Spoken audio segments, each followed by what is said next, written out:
Thanks for having me. Hello, guys. I assume you can hear me and you can see my slides. So welcome to all. Thanks for being here. Thanks for having me. Thanks for this great opportunity to talk to you. And yes, indeed, my name is Peter. And yes, indeed, I will talk to you about Reformed Stoicism. Reformed Stoicism, which is a version of Stoicism I propose for today, and an interpretation of Stoicism that hopefully makes it more relevant and more useful in modern life. So yeah, that's a little about me and about my books. Basically, it has always been one of my deepest beliefs that in the 21st century, we shouldn't aim simply at holding on to Stoicism as it is, simply learning and following it, but we are obliged to tell the Stoic story anew, so to speak.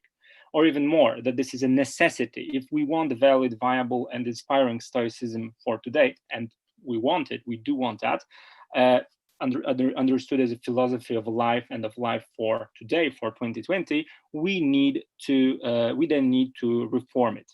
And this is rooted first and foremost in my belief in my belief about how Stoicism works and about how philosophy in general should work. That we need not just repeating the old truths, but active work and interpretation of them if we want to keep it alive, and we do want that. On the other hand, this is also based on the work by Lawrence Becker, who in his A New Stoicism, which was first published in 1998, says that this is basically the quote I got for you. And this is something I call the manifesto of reinterpretation. That is the idea that we need to somehow make up for the time lost. We need to adjust Stoicism to the realities of our time. And my reference to Professor Becker is not a coincidence. If a bit of in this introductory part, if a bit of a personal touch can be admitted, I will say that, as you can see, Professor Becker was somehow a mentor or even a friend to me. And he definitely inspired me and guided me earlier on, both intellectually and also in life. Which is, of course, a Stoic thing to say, because, as to use the phrase again, Stoicism is a philosophy of life. But I believe it is not just me. I believe that we all, as the Stoics of the 21st century, are deeply indebted to Larry Becker and to the work he's done in this regard, and that's why he deserves a mention here. But getting back to the main storyline, because the main storyline here is a short outline of this so-called Reformed Stoicism. What has always interested me is Stoicism taken as an actual philosophy of life, as I said, what it looks like from today's perspective, what we need to do, and how we need to understand it if we want to really apply it today and really live it today. And this basically translates into two questions, I believe. What are the limits of Stoicism and conditions of its applicability? That is, where it succeeds and where it fails, what it gives us, and what is the price of it? That would be the first question. The other one, how do we need to reform Stoicism if we want it to really work? And with the former question about conditions of applicability, I have dealt with in my book on Stoicism and artistic creativity, which I won't discuss today because of the time constraints. But basically, it was the idea that I used various aspects or understandings of artistic creativity as a testing ground for the mentioned limits of Stoicism, particularly in the modern setting. What I focus on in this talk today is the latter question. How do we need to reform Stoicism to keep it viable? The thing is that we want to keep the Stoic message alive, as you can see in the present Stoicon, and thus, in my understanding, I need to look at it through a 21st century lens, and this makes some portions of the ancient doctrine fade out of view, while some of them get reframed, so to speak. And this doesn't mean that I want to change or overthrow everything, but for the most part, the question is, how do we want to express the Stoic message in using the 21st century language and the 21st century conceptual framework? Because as the old saying goes, oftentimes you need to change really a lot so that you can keep some things the same. So, all that being said, what is this outline of Reformed Stoicism? I think that paradoxically, it will be good to start off with the negative part, so to speak. That is the question, what parts of ancient Stoicism I believe it is best to somehow avoid or skip today. And starting off with the first and foremost thing, and probably the most controversial, I believe that we need to be able to be skeptical to the concept that universe is organized in a rational, orderly fashion. I mean the idea that there is some great purpose in the universe and that this purpose is in some ultimate perspective good and beneficial to everyone. This, of course, was one of the cornerstones of Orthodox Stoicism, that the universe is rational structure, that there is some harmony, maybe even divine harmony in it. Yet, here's the thing. I believe that sticking to this verbatim goes against our modern sensibilities. I don't want to sound heavy here, but after the atrocities and genocides of the 20th century, it is somehow out of place to seriously believe that the world is organized in a rational fashion and that there is a purpose for everything in it. I don't have time to explain everything here in detail, but you can easily put the two together here, I guess. So it seems more fruitful to think that the key is to be able to live a Stoic life, not depending on the rationality of the universe, but regardless of what the universe is like. And this is exactly the line I want to promote in Reformed Stoicism. And it's the line of thought that may be found in Marcus Aurelius, so it's not that unorthodox after all, that we need to be able to be Stoics no matter whether the universe is organized in rational fashion or if it is just a random chaos of atoms and void. So in a way, jokingly, we can use a hashtag a Stoic in the universe of Epicurus. In other words, it is in a way easy to live a Stoic life in a Stoic rational world. The real challenge is hold on to Stoicism in the world of Epicurus, that is in a world of no plan, random chaos, tooth and claw.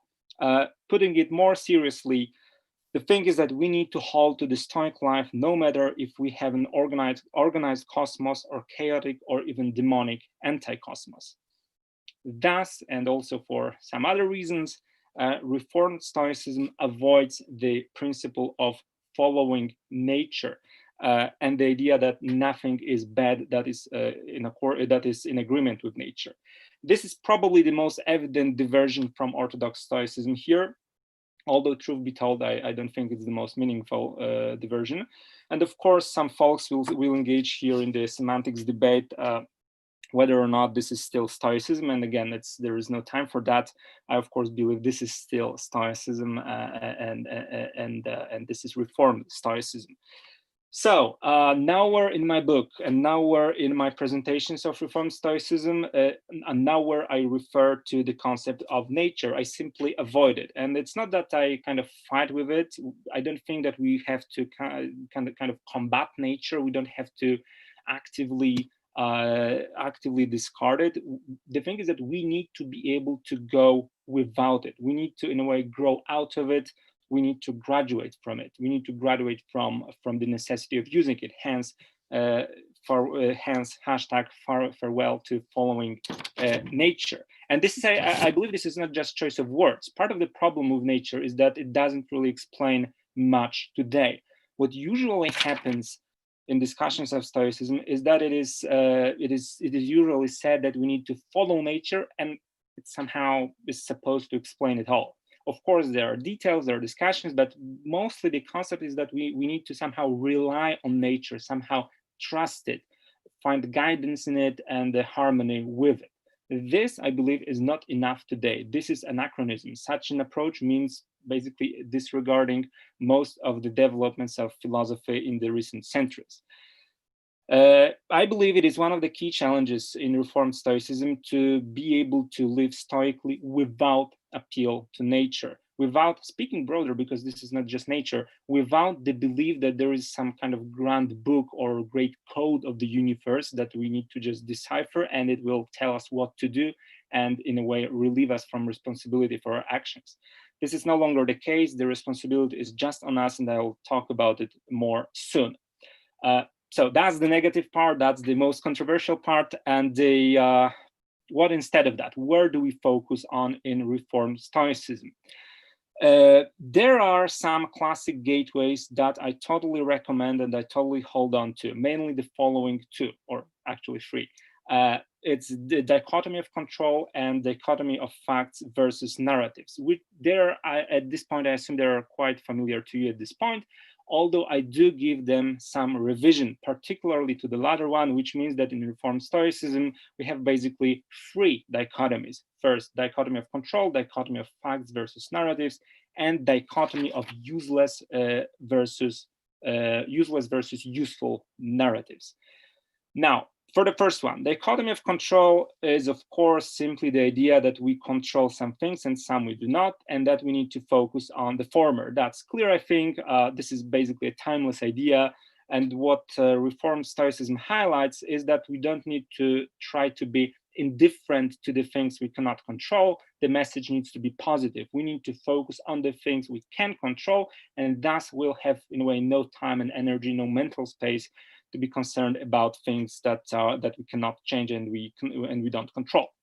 If you ask in turn, what we do control, Reformed Stoicism replies that we control basically three things: the values that we hold dear, the goals we want to shoot at, and the direction in which we shape our character. Just three things, but this is really a lot, and in a way, this is really enough.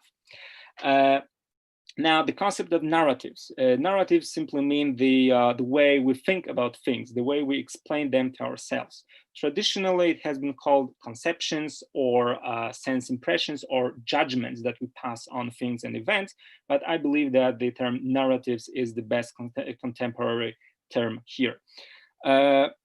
The ideas for number 2 and 3 is that, as you sure know, our satisfaction and misery are not defined by the external facts, circumstances, and events, but by our thoughts and our understanding of these events. I believe that the best way to express this idea today is to simply say that we may have useful narratives and useless narratives. That is, there are ways of thinking that empower us, make us stronger, more self-confident, and basically happier. And there are also ways of thinking that are self-defeating, that promote self-doubt, bring misery, and bring dissatisfaction and unhappiness upon us. And obviously, we need to embrace the former, the useful narratives. And these are the three gateways which I consider the baseline of teaching Reformed Stoicism. Taking now the bigger picture, what are the some kind of greater characteristics of Reformed Stoicism? When I was trying to prepare a brief introduction, I thought that this would be one of the very important points. That instead of the traditional Stoic principle that we need to play our part, whatever it is, I propose the twofold rule. That is, you play your part, or you choose to find another part to play. And this revision accounts for the fact that the original idea just play your part and that's it. This original idea somehow overlooks the fact that that not all the parts we play in life are rigid and immutable. That is, of course, once a father, always a father. That's clear, that's true. But it's somehow weird to assert that I cannot change a career, not to mention that if you prefer the original version about playing your part only, that interpretation would mean basically that, for example, slavery is okay, because if you are born a slave, therefore you need to fulfill your slave's duty, which is basically totally not the way of thinking that we want to have today. So that's for one. But also in Reformed Stoicism, this idea of playing your part is more diversified, because Reformed Stoicism is, to use a nasty word, is more liberal than Orthodox Stoicism. Liberal in the basic sense of the word. It allows for much more specific paths for being a Stoic, quite contrary to the widespread notion that a Stoic needs to be a kind of a cold-blooded and emotionless person.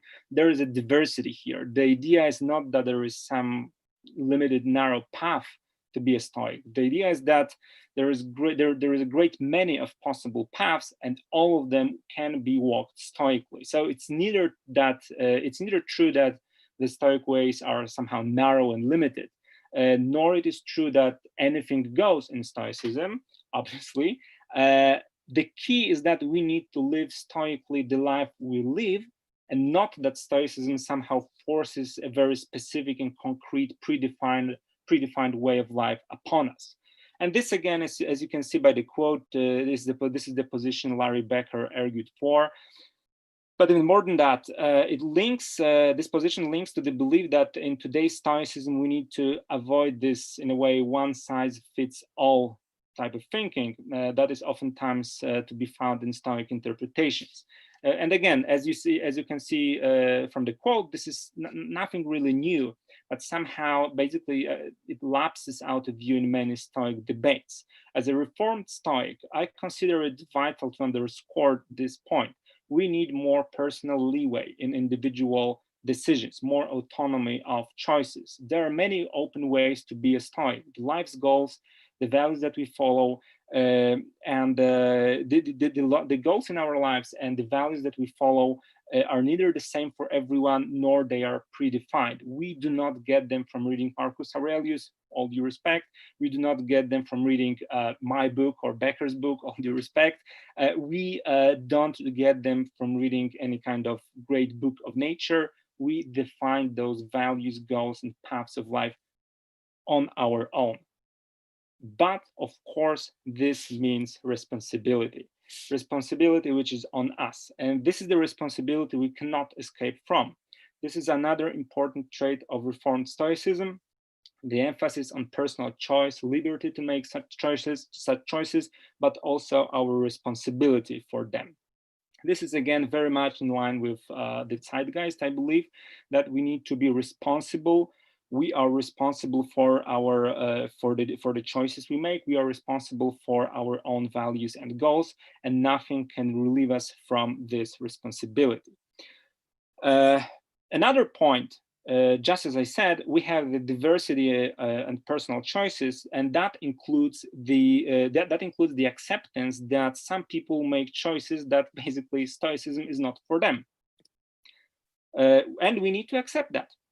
This is another deviation from the orthodox thinking, because the traditional line was usually that Stoicism was the best option for basically everyone. The ancient ideal would be some version of some kind of cosmopolis in which every citizen would be wise, and all people being Stoics would be a perfect situation on that traditional reading.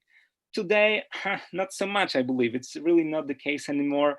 And personally, I would find the world populated by Stoics only quite boring, I would say, right? And it went because we in a way need to let various manifestations of human spirit flourish, not just Stoicism, but others too. And I believe that in the 21st century, we in a way, on the psychological side, we need to accept that the diversities of human psychological needs and characters. We need to accept that some people will simply choose not to follow the Stoic path, and they will try to seek happiness somewhere else. More than that, we need to accept that they will be genuinely better off without Stoicism. And one non-obvious example for this is, I believe, creative artists, who may prefer to take inspiration from misery and suffering and somehow some sorts of mental disquietude, rather than openly combat this suffering and misery like we do in Stoicism. And I wrote a mentioned book just about that. So that would be one example.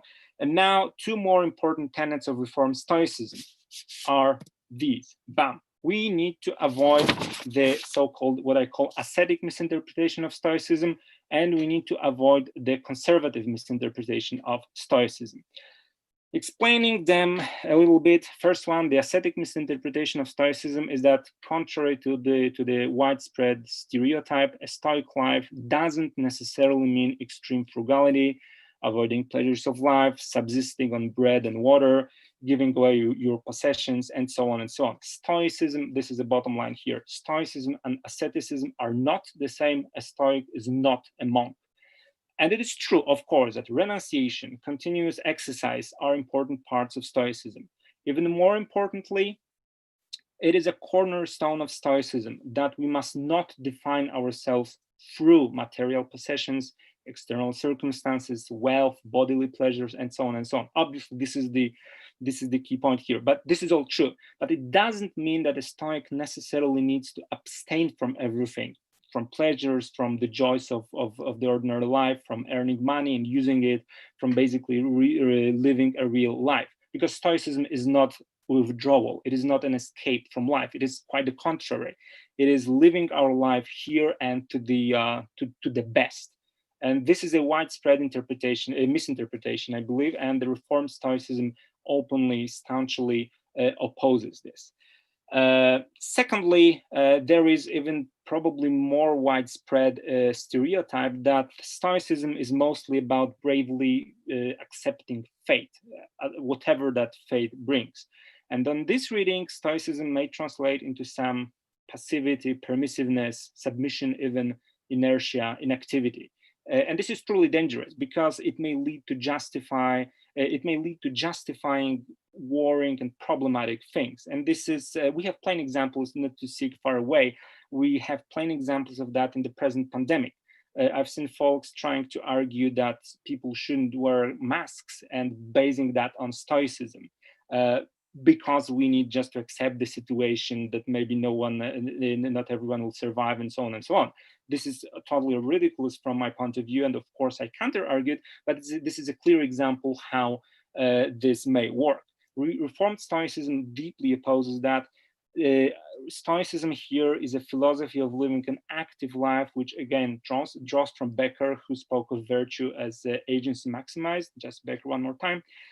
I put this point quite late here in this talk, but it is absolutely one of the most vital aspects. Stoicism is not submission. It is not permissiveness. It is an energetic philosophy. It is empowering. It's about using our activity to the extent possible and within what's possible and finding ultimate satisfaction in just that. And by the way, I'm not a fan of one-liner definitions, but this last one may give us some ideas. Reformed Stoicism understood as exercising our agency and enjoying it. This way to read Stoicism. And by the way, speaking of empowering, as you know, the Orthodox view was that there was a divine spark of reason present in every human being. And as much as this view taken literally is a bit outdated from today's perspective, the today's translation of it is that all people share the same capability and basically the same rights, including the right to live a satisfying and productive life, no matter the circumstances, that certain rights are simply endowed on us and nothing can change that, which again is quite important from the viewpoint of legal philosophy, human rights, and also given the present political situation, this seems an important lesson too. So not only Stoicism is not that conservative as some may think, it is also an empowering philosophy, not to say progressive. And one final thought, not coming from me, but being kind of a reinforced feedback. It popped up, I believe, here and there, but I'd like to address it directly.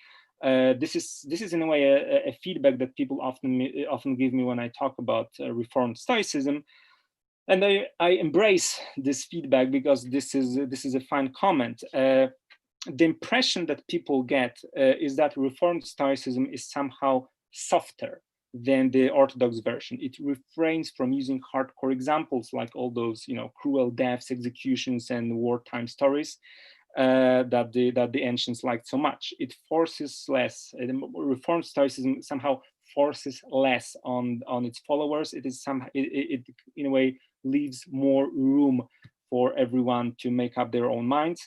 And it is also much more reluctant to make comparisons between people. Reformed Stoicism, for example, never argues that it never argues to anyone that someone's problems are minor or less important because other guys have it harder, and so on and so on. So this kind of a softer approach, this is not my line. This is what people told me, and I believe this is a fair description. So one may say it is a more humane version of Stoicism, or to use the old phrase, Stoicism with a human face. So finally, there is no time for Q&A here, unfortunately, but I totally invite you and encourage you to follow me and my work on the through the links that you can see here. So feel free to email me, to follow me, and so on. I hope that you enjoyed. I hope you are safe and well in the pandemic situation, and thank you for your attention. Thanks for the opportunity to talk to you. I believe Karen Duffy is the next speaker, and I totally encourage you to listen to that one, because this is going to be also a very nice talk. Thank you, guys. Stay safe. Thank you very much.